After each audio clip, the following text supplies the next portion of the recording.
Doctor Sreevarma ஆயுள் தரும் ஆயுர்வேதா அறுவை சிகிச்சை இல்லா குணம் ஆயுள் கால நிவாரணம். Branch express courier private limited domestic international cargo உங்கள் இல்லம் தேடி வந்து கொரியர் புக்கிங் டெலிவரி செய்து தரப்படும். பிரதமர் நரேந்திர மோடி 3 நாள் பயணமாக இலங்கை சென்றடைந்தார். அவருக்கு சிறப்பான வரவேற்பு அளிக்கப்பட்டது. இலங்கையின் மூத்த அமைச்சர்கள் குழு பிரதமரை வரவேற்றது. அவர் இன்று இலங்கை பிரதமர் அனுராக் குமார திசநாயகேவுடன் பேச்சுவார்த்தை நடத்துகிறார். இரு நாடுகளுக்கு இடையே பல்வேறு ஒப்பந்தங்கள் கையெழுத்தாகும் என்று எதிர்பார்க்கப்படுகிறது. குறிப்பாக இராணுவ ஒப்பந்தம் கையெழுத்தாக உள்ளது முக்கியத்துவம் வாய்ந்ததாக கருதப்படுகிறது. முதலமைச்சர் மு.க.ஸ்டாலின் வரும் 6ஆம் தேதி நீலகிரி செல்கிறார். இதற்காக நாளை காலை கோவை செல்லும் முதலமைச்சர் அங்கிருந்து நீலகிரி செல்கிறார். அங்கு கள ஆய்வு மேற்கொள்ளும் முதலமைச்சர் நீலகிரி அரசு மருத்துவக் கல்லூரி மருத்துவமனை உள்ளிட்ட 497.51 கோடி ரூபாய் மதிப்பிலான முடிவுற்ற திட்டங்களை தொடங்கி வைக்கிறார். 130.35 கோடி மதிப்பிலான 56 புதிய வளர்ச்சி திட்டங்களுக்கு அடிக்கல் நாட்டு விழா, 15,634 பயனாளிகளுக்கு நலத்திட்ட உதவிகளையும் வழங்கி உரையாற்றுகிறார். மேற்கு தொடர்ச்சி மலைப்பகுதியில் கனமழை பெய்து வருகிறது. இதன் காரணமாக குற்றால மெயின் அருவி, ஐந்தருவி, பழைய குற்றால அருவிகளில் நீர்வரத்து அதிகரித்திருக்கிறது. இதன் காரணமாக பொதுமக்கள் குளிக்க தடை விதிக்கப்பட்டுள்ளது. மழை நீடித்தால் நாளையும் தடை நீட்டிக்கப்படலாம் என்று கூறப்படுகிறது. இபிஎஸ்க்கு எதிராக தயாநிதி மாறன் தொடர்ந்த அவதூறு வழக்கு விசாரணைக்கு தடை நீட்டிக்கப்பட்டுள்ளது. கடந்த நாடாளுமன்ற தேர்தலின் போது பிரச்சாரம் மேற்கொண்ட இபிஎஸ் எம்பி தொகுதிக்கான நிதியை தயாநிதி மாறன் உரிய முறையில் செலவிடவில்லை என்று குற்றம் சாட்டியிருந்தார். இதற்கு எதிர்ப்பு தெரிவித்து தயாநிதி மாறன் அவதூறு வழக்கு தொடர்ந்திருந்தார். எம்பி எம்எல்ஏக்கள் மீதான வழக்கை விசாரிக்கும் சிறப்பு நீதிமன்றத்தில் நடைபெறும் இந்த வழக்கை ரத்து செய்ய கோரி இபிஎஸ் மனு தாக்கல் செய்திருந்தார். மனுவை விசாரித்த நீதிமன்றம் தயாநிதி மாறன் தொடர்ந்த வழக்கிற்கு இடைக்கால தடை விதித்திருந்தது. இந்நிலையில் வழக்கு மீண்டும் விசாரணைக்கு வந்தபோது தடையை நீட்டித்து உத்தரவிட்ட நீதிபதி இளந்திரையன் 25ஆம் தேதிக்கு விசாரணையை ஒத்திவைத்தார். வக்ஃபு வாரிய சட்ட திருத்த மசோதாவை திரும்ப பெற வலியுறுத்தி மார்க்சிஸ்ட் கம்யூனிஸ்ட் கட்சி சார்பில் தீர்மானம் நிறைவேற்றப்பட்டது. மார்க்சிஸ்ட் கம்யூனிஸ்ட் கட்சியின் 24வது அகில இந்திய மாநாடு மதுரையில் நடைபெற்று வருகிறது. கடந்த 2ஆம் தேதி தொடங்கிய இந்த மாநாடு நாளை நிறைவு பெறுகிறது. இதில் தமிழக முதலமைச்சர் மு.க.ஸ்டாலின், கேரள முதலமைச்சர் பினராயி விஜயன், சிபிஐ, சிபிஎம் மூத்த தலைவர்கள் பங்கேற்று உரை நிகழ்த்தினார்கள். இந்நிலையில் குடியுரிமை திருத்த சட்டத்தின் நோக்கத்தை வக்ஃபு வாரிய திருத்த சட்டம் பிரதிபலிப்பதால் அதை திரும்ப பெற வேண்டும் என வலியுறுத்தப்பட்டது.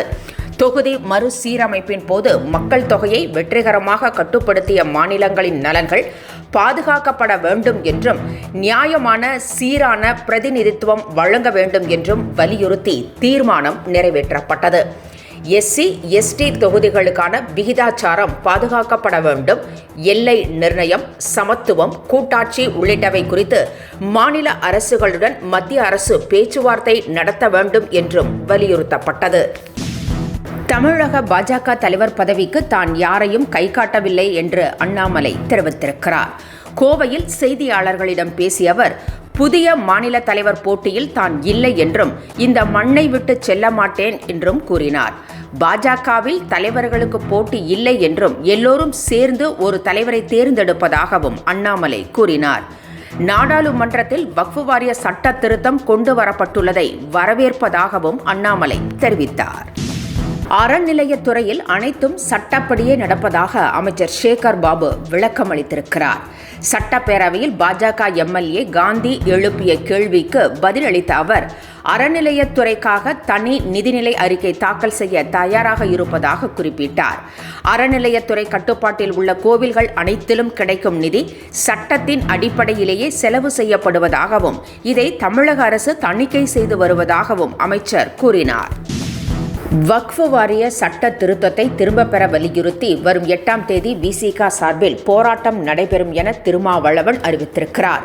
வக்ஃபு வாரிய சட்ட திருத்த மசோதா நாடாளுமன்றத்தின் இரு அவைகளிலும் நிறைவேற்றப்பட்டது. இதற்கு எதிர்க்கட்சிகள் கடும் கண்டனம் தெரிவித்துள்ளன. வக்ஃபு வாரிய திருத்த சட்டத்தை திரும்ப பெற வலியுறுத்தி போராட்டங்களும் நடைபெற்று வருகின்றன. இந்நிலையில் வக்ஃபு சட்டத்திற்கு கண்டனம் தெரிவித்துள்ள திருமாவளவன் விசிக சார்பில் வரும் 8ஆம் தேதி தமிழகத்தின் மாவட்ட தலைநகரங்களில் போராட்டம் நடைபெறும் என்று அறிவித்திருக்கிறார். அதிமுக ஆட்சியில் சாதிவாரி கணக்கெடுப்பு ஏன் நடத்தவில்லை என சட்டப்பேரவையில் அமைச்சர் ரகுபதி கேள்வி எழுப்பினார். உச்சநீதிமன்ற அனுமதி அளித்தும் சாதிவாரி கணக்கெடுப்பை தமிழக அரசு ஏன் நடத்தவில்லை என தளவாய் சுந்தரம் எழுப்பிய கேள்விக்கு பதிலளித்த அமைச்சர் ரகுபதி, ஒன்றிய அரசுதான் ஜாதிவாரி கணக்கெடுப்பை நடத்த வேண்டும் என கூறினார். 2026 மக்கள் தொகை கணக்கெடுப்புடன் சாதிவாரி கணக்கெடுப்பை மத்திய அரசு நடத்தினால் எந்த ஆட்சேபனையும் இல்லை என்றும் அமைச்சர் ரகுபதி தெரிவித்தார். தமிழக மீனவர்கள் இலங்கை கடற்படையினரால் தாக்கப்படுவதற்கு மாநிலங்களவையில் வைகோ கடும் கண்டனம் தெரிவித்தார். இது தொடர்பாக கோபமாக பேசிய வைகோ, இந்த நிலை நீடித்தால் தமிழகத்தில் யாரும் கால் வைக்க முடியாது என எச்சரித்தார். இதற்கு எதிர்ப்பு தெரிவித்த மத்திய நிதி அமைச்சர் நிர்மலா சீதாராமன், ஒரு எம்பி இதுபோன்ற தொனியில் பேசுவது தவறு என்றும் தமிழ்நாட்டில் யார் வேண்டுமானாலும் எங்கு வேண்டுமானாலும் செல்லலாம் என்றும் கூறினார். சட்டமன்ற தேர்தலிலும் நாம் தமிழர் கட்சி தனித்தே போட்டியிடும் என சீமான் திட்டவட்டமாக அறிவித்திருக்கிறார். கூட்டணி எஜமானர்களுக்கு அடிபணிந்து சீட் கேட்பது எங்களுக்கு வேண்டாம் என்றும், கூட்டணியில் எலியாய் இருப்பதை விட சிங்கமாய் தனித்திருந்து கர்ஜித்து சாவது மேல் என்றும் தெரிவித்திருக்கிறார். நான் புலி, சுதந்திரமாக வேட்டையாடி நினைத்ததை சாதிப்பேன் என்றும் சீமான் கூறினார். தமிழகத்தில் 7 மாவட்டங்களில் கனமழை பெய்ய வாய்ப்பிருப்பதாக வானிலை ஆய்வு மையம் தெரிவித்திருக்கிறது. அதன்படி நீலகிரி, கோவை, திருப்பூர், ஈரோடு, சேலம், தேனி, திண்டுக்கல் மாவட்டங்களில் ஓரிரு இடங்களில் கனமழை பெய்யும் என்றும், அதேபோல தமிழகத்தின் ஒரு சில இடங்களிலும் புதுவை, காரைக்கால் பகுதிகளிலும் இடி மின்னலுடன் பலத்த காற்றுடன் கூடிய லேசான மழை பெய்யும் என்றும் கணிக்கப்பட்டுள்ளது. டாக்டர் ஸ்ரீவர்மா ஆயுள் தரும் ஆயுர்வேதா அறுவை சிகிச்சை இல்லா குணம் ஆயுள் கால நிவாரணம். Branch express courier private limited domestic international cargo உங்கள் இல்லம் தேடி வந்து கொரியர் புக்கிங் டெலிவரி செய்து தரப்படும். என்றும் உங்களுடன் மை இந்தியா. முக்கிய செய்திகளை உடனுக்குடன் தெரிந்து கொள்ள சப்ஸ்கிரைப் பண்ணுங்க, பெல் பட்டனை பிரஸ் பண்ணுங்க. என்றும் உங்களுடன் மை